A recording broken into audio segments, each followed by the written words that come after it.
Well, I'm Merle Degler, and I was born in Dayton, Ohio, on March the 24th, 1933. And I lived in Ohio I went in the military from Ohio and when I was 18. I was still in high school and went in and went to Camp Polk, Louisiana. And there I took basic training and I went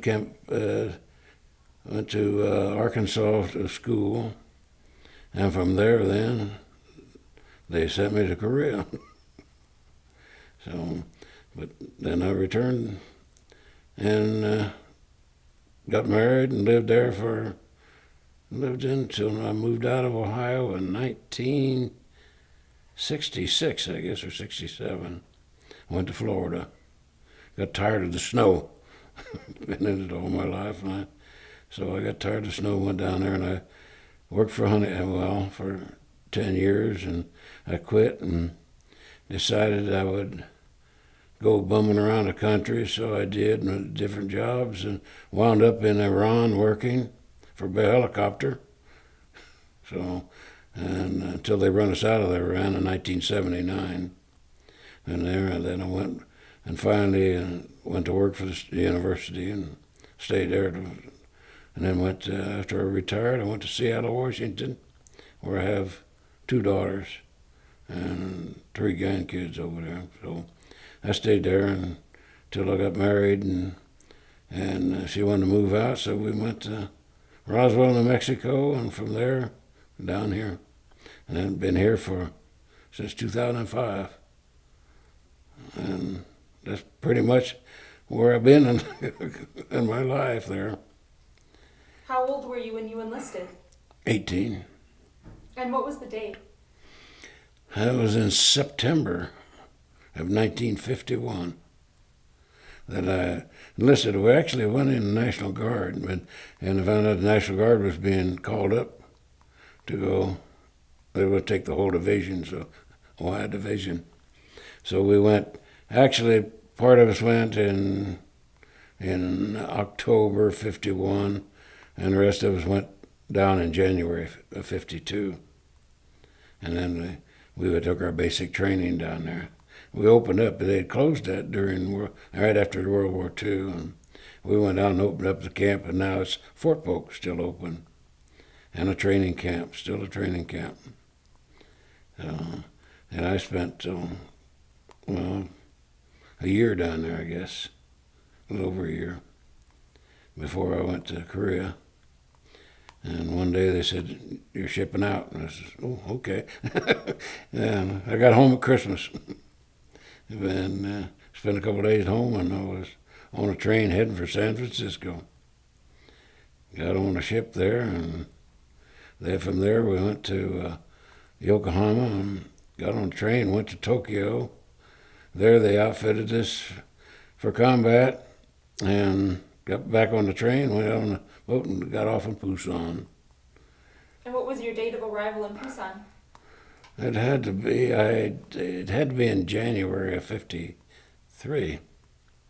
And I went in Busan, and then we went to Yongdongpo, had a Ripple Depot there, and then from there our outfit picked us up, and I think it was on the two of us I think went to my outfit, and I don't know where we wound up there, but our home base was in Kumwa, and that's where we stayed. We had all that was set up. It was heavy mortars, and we stayed in Kumwa, which is actually in the Iron Triangle, which is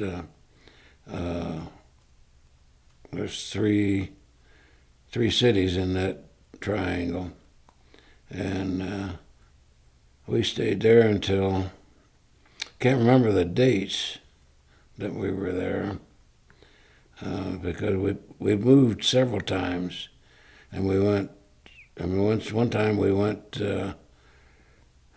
I forget the hill, it's been so many years ago, went with the Marines, and the Marines had been run off that hill so we had to help them get back up there. We furnished firepower to run the Chinese off the hill so they could get back up on the hill.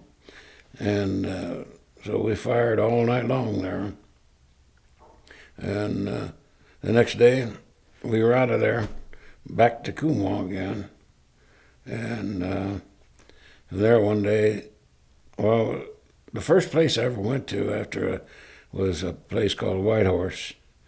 I think called White Horse. We call it White Horse Mountain, but I think now it's called White Horse Hill. And that was, we got there right after a battle. And I was there, and that was quite an opening, eye-opening thing there, because they took us in, it was in a ditch, a trench like World War I had, and because they was set up, well, that was the line right there, and but one of the guys came along, and after we had been in a bunker for a while, and he says, "You want to know where you're at?" I said, "Yeah." So they took us out, and I went out of the trench towards no man's land, and walked out there, and the whole hillside was covered with Chinese bodies. And but then that night, we pulled out again. And that was a scary thing. After we pulled up, I had no idea where we was at. We were in a combat zone, and we wound up, I have no idea where, and it was, and then we could have lights and everything. It was not.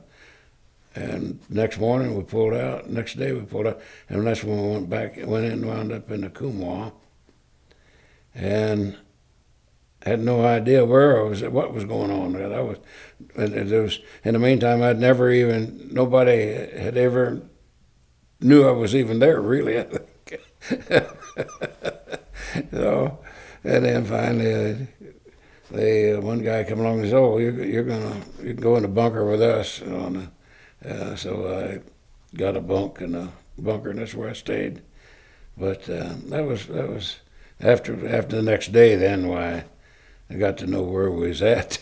So, but that was quite an experience of not knowing where you was at and what you was doing, because everybody was busy. You didn't talk to nobody, or anything, because everybody setting up at night, and they had everything to do.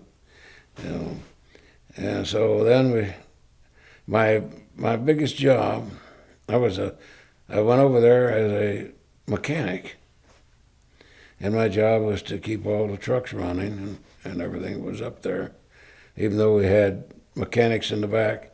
But I was to keep them going up there, and I had to, every morning I had to write a trip ticket for the truck so he could get by check stations to go all the way back to the rear to get chow. But even though we had our own kitchen, we had to bring the food up. So that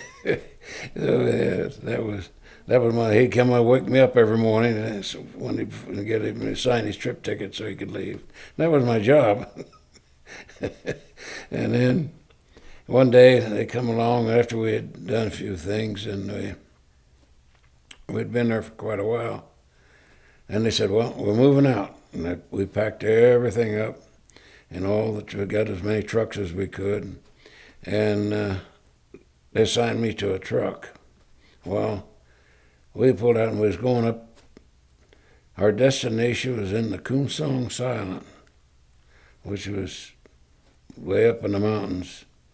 And going up the mountains, I blowed an engine on the truck that I was in.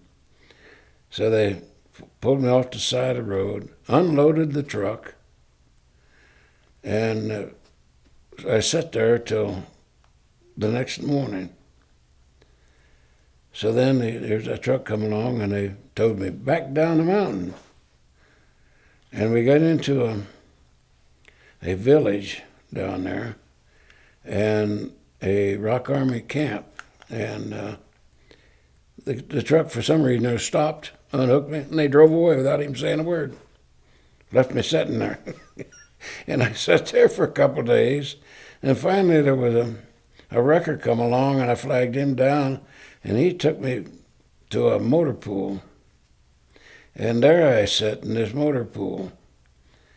And I was there finally. I talked this lieutenant out of a truck and had no idea where my outfit was at. And I've already been now gone a week.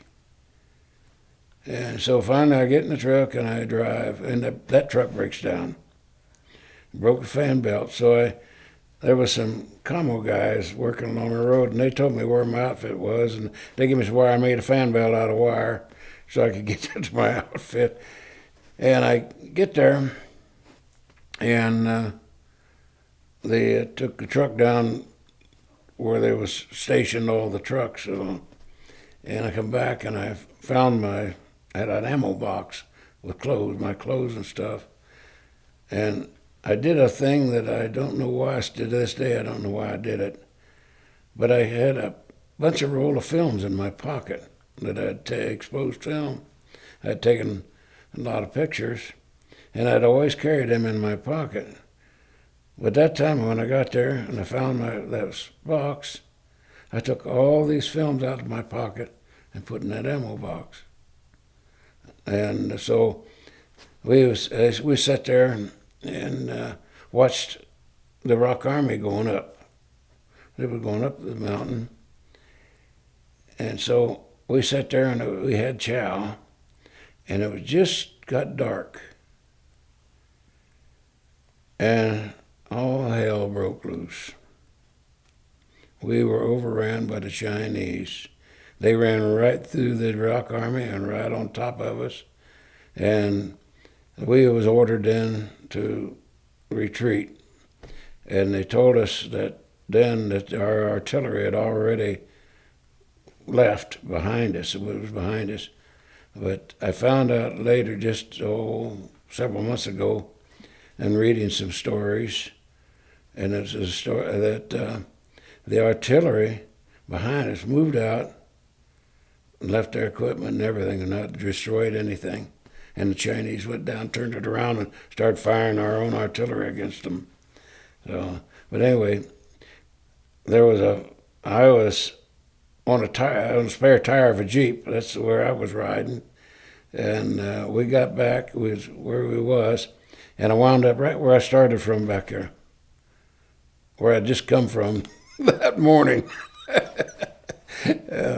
So then we sat there, and we had several wounded and a couple dead, I think, with us. And there was a hospital back there, so we reorganized there, and we went that next night. We went back up to the line again, but we didn't have much equipment with us. We'd lost all our equipment, so they gave us what we could get.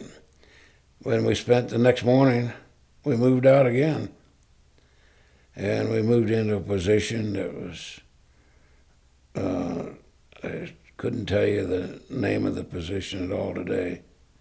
Anyway, I stayed there till that's when I left before the war ended, before the ceasefire. I left out in July. I forget what the date was, but anyway, it was before because when they told us the ceasefire, I was on a ship about halfway between Incheon and Hawaii when they told us that there was a ceasefire. And so they moved me out of there a long time before that. So they went back to Incheon, went out of Incheon. And then we took an interesting ride there. We rode from Incheon to Hawaii, and we pulled into Honolulu, and they said, everybody off the ship. So we got off the ship, and they told us to come back, I don't know, that night and sleep. And so we went back to the ship. The next morning, back off the ship again. And the ship last time I seen that ship, it's heading out again. So, but then we had a time that we were supposed to come back to the ship again. So then we left. Everybody got on the ship. Then we finally left, and we wound up in Panama. And I don't know what we did there. I think refueled, did something. Anyway, we went through the canal then.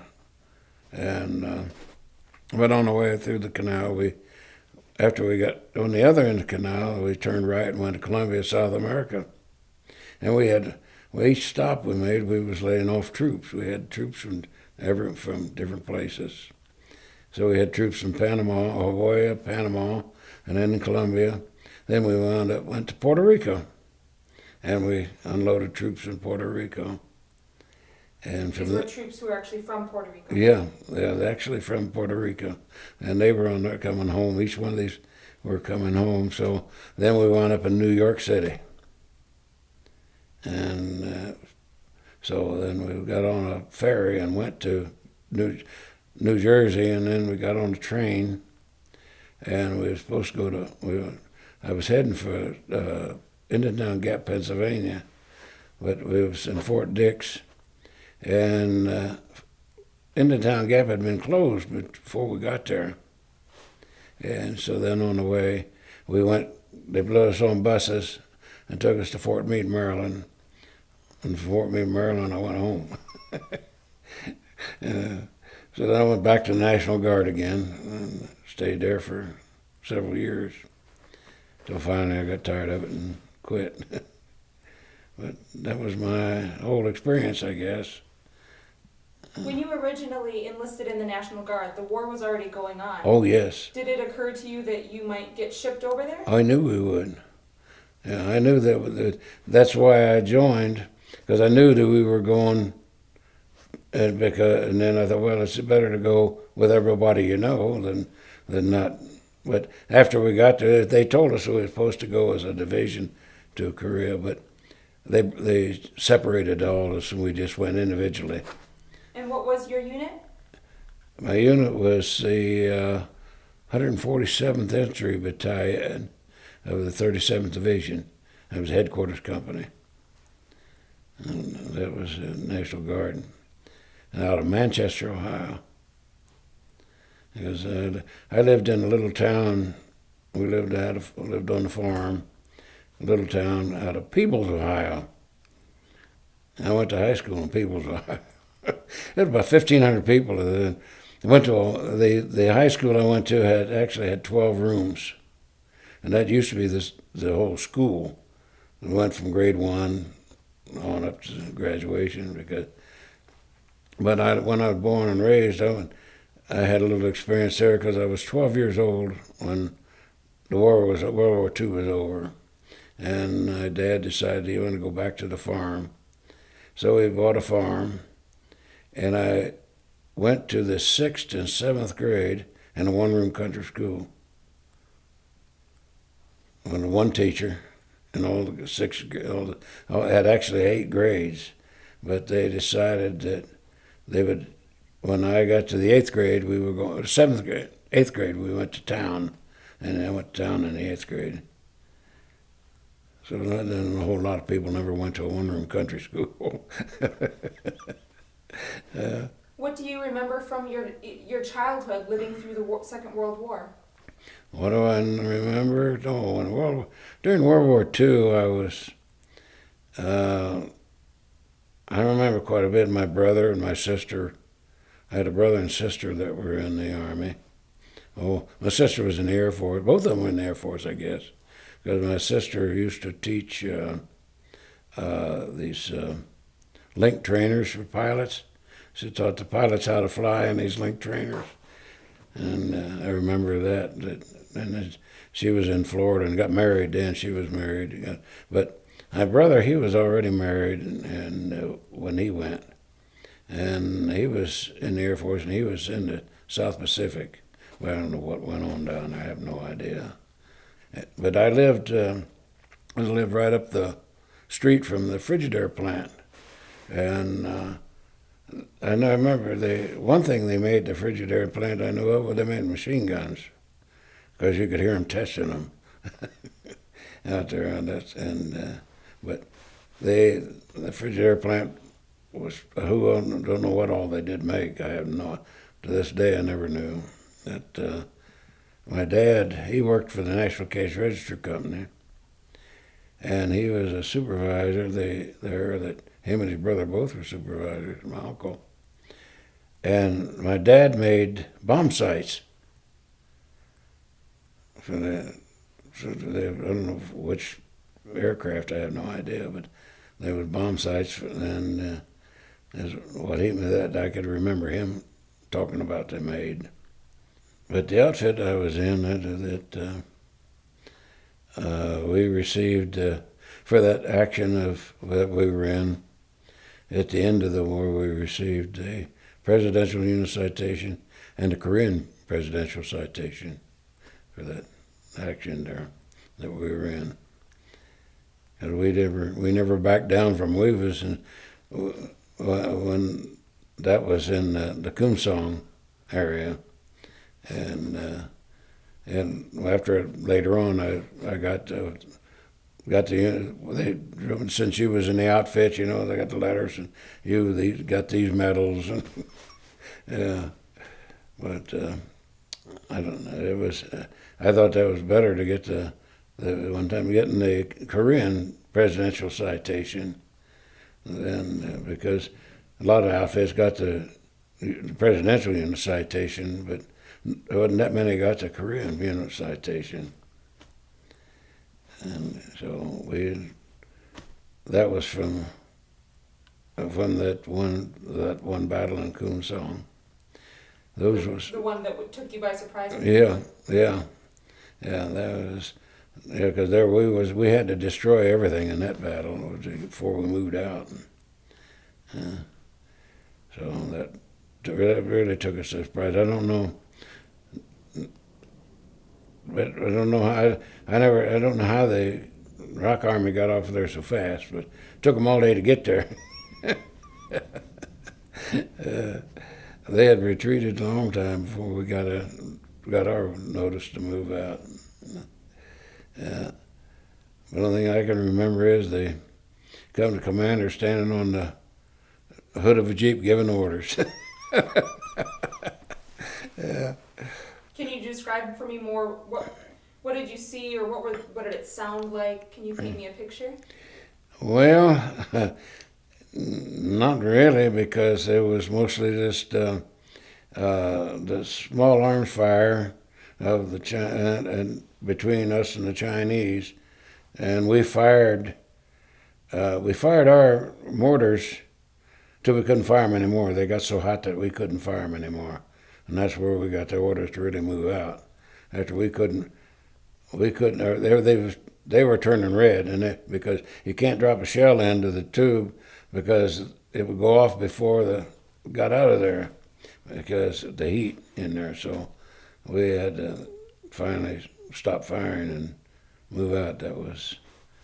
But then they told us to move out of there.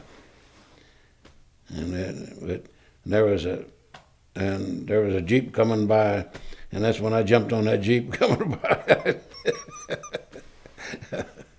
Yeah, I was hanging there, and I lost my weapon and my helmet that day. All I had was I had a submachine gun, and it took 45 caliber ammunition. I didn't have any more. I couldn't get it. I only had just a couple of rounds left, and when we left, and I think we went along the river. I think I threw it in the river. That was no good to me anymore. So, as a mechanic, when there's a battle going on, what did your part of the big plan look like? Well, my part of the big plan wasn't a whole lot there. Because we had my job has to make sure that everything did run and we could get out of there on. That was about the main part of it, and everything was started and ran, and after everything was going, why I was gone too. Because the platoons were already moving out, and I was. And I so I left the company commander because I spent a lot of time around the company commander. So, but I left him there, and he was getting his stuff together and to get out. So, but I never did. I lost all my stuff. I lost all my clothes, all the, and that's what I couldn't figure out why I took that film out, put it in there because I lost all those pictures. And when I got home, I didn't have many pictures left. But what I did have, I gave to my grandson. And everything has been so many years ago now that the whole deal is the biggest part I can remember is being lost out there. But because after I got up and reported in, got to the outfit and reported in, that's when we turned around and moved back out again. So we were, everything was a mess then. See, 'cause that was, but I got to give the Lieutenant Hallinan a credit. He stayed right there, stood there giving orders, and as he got his orders, he was giving them out. And when he got the orders to go, he says, "Let's go." And everybody moved out. We moved out in a column all the way. Can you remind me again, what unit were you a part of? 461st Infantry Battalion. We were just a battalion. That's all. We were a bastard outfit. We were connected to nobody except 8th Army. 8th Army gave us all our orders. And so it started out, it was the 1st Chemical Mortar Battalion up until it was changed just as I got there, I guess, in January of '53. It changed to 461st Infantry Battalion and made us infantry. And the outfit is still in existence. And it in Fort Sill, Oklahoma. What kind of friendship or camaraderie did you build during your time of service? Not much. I had one buddy, and I can't even remember his name. Mostly it was, because I wasn't in a squad or anything. I wasn't a platoon or anything. I was just by myself, really. I was a one-man outfit. But I did then. I got a helper then, but there wasn't a whole lot. I can remember one deal where we was at. Got a phone call that the Red Platoon wanted to see me, and so the assistant and I, my buddy there, we got in the Jeep and went up the mountain to the Red Platoon and got up there, and they says, "Oh, you're wanted in the bunker." I walked in the bunker, and there was nothing but beer bottles all over the floor. And they says, "Drink them up." So the whole platoon and what they invited up, we sat there and got a little drunk, and I remember us getting back down. I had to go back down the hill. Both of us were drunk, and so I says, "I'm too drunk to drive." I said, "You're gonna have to drive." So we get down. We finally got down the bottom of the mountain and to our bunker, and I just fell out of the Jeep, and I'm laying there on the ground, and I looked up and I says, "The Jeep's on fire." He drove down the mountain with emergency brake on, and the emergency brake was there burning, so the crew had to come over and put the fire out. But that was, I don't know what kind of robbery you want to call that, but that's one deal I can remember, because what it was, I can't remember. We didn't get no beer rations or anything like they did back in the company rear. They had a bar back there, and they had the stores and everything. And I think one time I got the PX came up to our outfit one time, and but we were supposed to have, I think, 2 beers. It was a ration. We had 2 beers, and I think that was supposed to be a week. But and all the time I was over there, I only had a ration one time of 2 beers, and then they were frozen. He couldn't drink them. But that was, and I remember coming up there. The PX come up, and I bought first time I ever had crab in my life, and I had a can of crab meat that I bought, and I ate that. That was the first time I'd ever had seafood like that. I grew up on a farm. We didn't have nothing like that.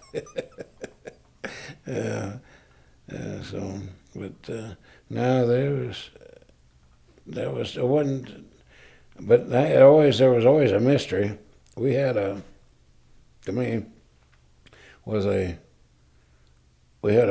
like a squad that took care of trucks in the rear in our company outfit.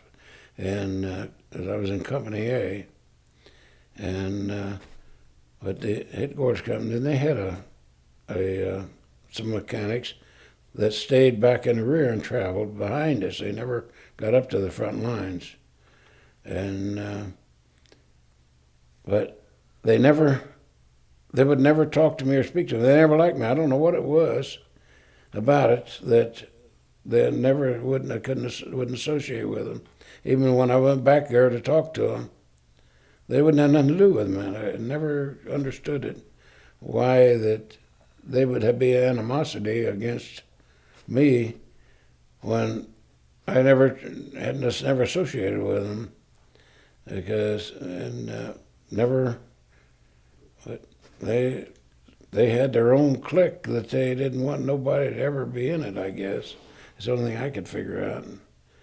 But I know that, like, I had one of the guys that I went over there with the day I went in, he stayed back in the rear, at the company rear, and one day I was talking to him, and he says, "Yeah, did you ever be on R&R?" And I said, "No."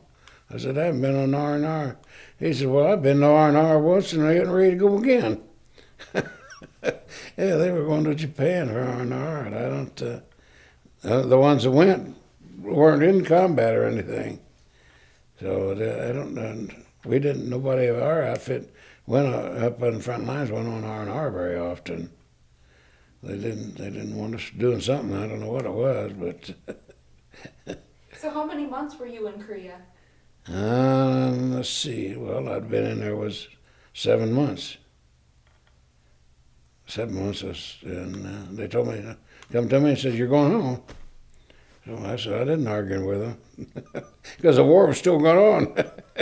And what was the date that you returned? And let's see, I left in July. As I say, I was on my way to Hawaii when they announced that the armistice was on. What was the feeling on the ship when it was announced that the armistice had been signed? Well, it was a little jubilant about it, but all of us on there had, and I guess most people had been there, at least 9 months or more. So, but there was really no celebration or anything that I can remember going on. Because we spent our time on the ship, and we celebrated when we got to Hawaii. So, but I remember I didn't even have a uniform, and we just I had a set of khakis that they gave me. Nothing, no sickness, no nothing. They wouldn't even have known we were in the military. And I remember we went down. There was, I don't know, 4 of us, I guess, or 5 of us. Got a taxi cab, and the taxi cab driver took us to Hotel Street.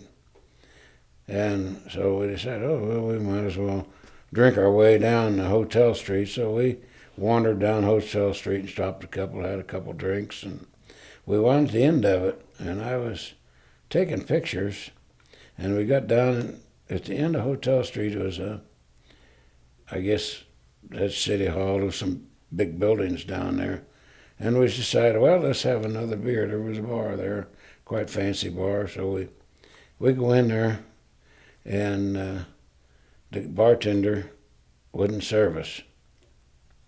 And there was one guy sitting at the bar, and that guy sitting at the bar says, "You serve him." And so we drank a beer and left. But it was a naval officer down there, and so he knew who we were. Most of that I can remember most of the good things that ever happened. A lot of that I guess I wiped it out. I know that one time I was at my brother's house, and I was walking in the house, and I heard something, and I dove down on the floor, and my sister-in-law thought I went crazy. Yeah, but I used to have some bad dreams, I guess. Even after I got married, my wife said I used to kick her out of bed and everything else. So I don't know what they were all about. But they finally all went away. What was the reception like when you got home by family and community? Well, I got home, I think, and my brother, he met me at the airport with a beer. That's the first time I'd ever flown on an airplane like that. And I flew out of Washington, D.C. to Dayton, Ohio. I was a hired hand with my dad. So I didn't get no big reception when I got home. It was more like, well, when are you going to work, you know? And I said, well, I'm not staying on the farm, so. What kind of life lessons do you feel like you learned from your time in the military? The life lessons, well, my life lesson, I think, was more or less how to really take care of myself and to get the job done.